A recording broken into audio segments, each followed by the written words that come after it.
नुकताच आषाढी एकादशीला चातुर्मास सुरू झाला. आता तो कार्तिकी एकादशीला संपेल.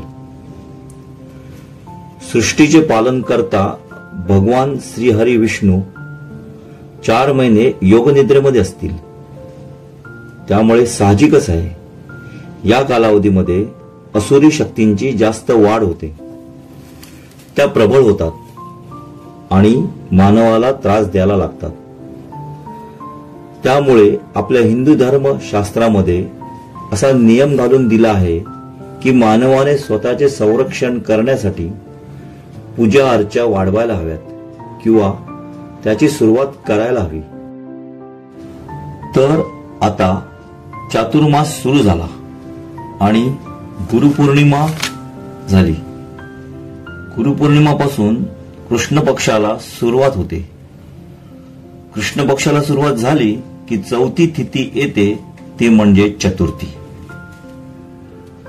प्रत्येक मराठी महिन्याच्या वद्य म्हणजे कृष्ण चतुर्थीला उपवास करून गणेशाची आराधना करण्याची परंपरा आदी काळापासून सुरू आहे. गणपती बाप्पा हे अबालवृद्धांचे आराध्य दैवत आहे. तो संग्रामयनामध्ये अग्रस्थानी लढणारा, आनंदाच्या प्रसंगी मनसोक्त नाचणारा, गोड दोड आवडीने खाणारा, शिक्षणाची आवड आणि आस्था बाळगणारा, सर्वांना आदर्श वाटणारा असा देव आहे. प्रज्ञा झाले ना मोदक? किती झाले मोदक? 21 झाले. 21 झाले. आता एक करंजी बनवतात ना? हो. अच्छा. तर आता एक करंजी बनवावी लागते. आपण जेव्हा मोदक बनवतो ना तेव्हा एक करंजी बनवतात, कारण भाऊ आणि बहिणीचं ते नातं असतं. जसं आपण दिवाळी जेव्हा करंजी बनवतो ना तेव्हा मोदक बनवतात एक. त्यामुळे जेव्हा मोदक बनवतो तेव्हा करंजी बनवतात आणि जेव्हा करंजी बनवतो मोदक बनवतात.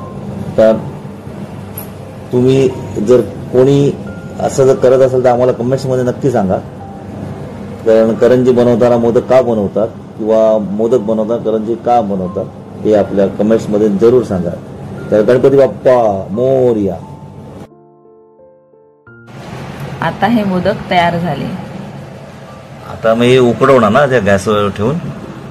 हो, आता ते उकडवायचे. ओके.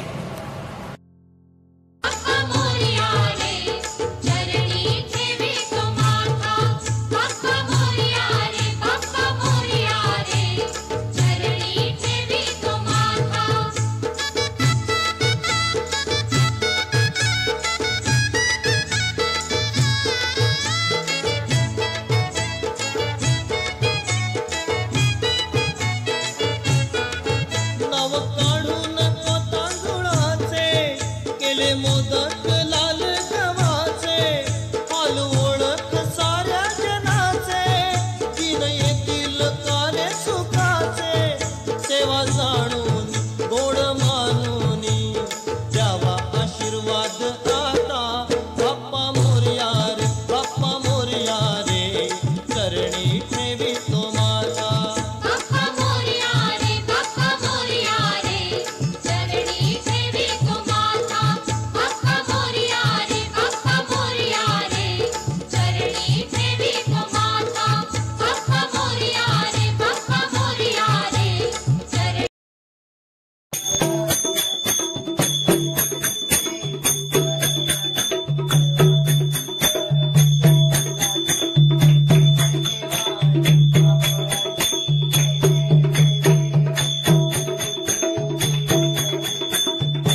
सिंधू मोदकारी शंभो मोदकोणताय सर्व मंगल मांगल्ये शिवे सर्वार्थ साधिके शरण्य त्र्यंबके गौरी नारायणी नमोस्तुते.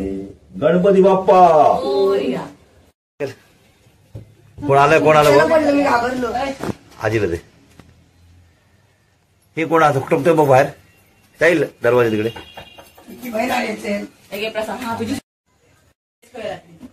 या संकष्टीचा प्रसाद घ्या.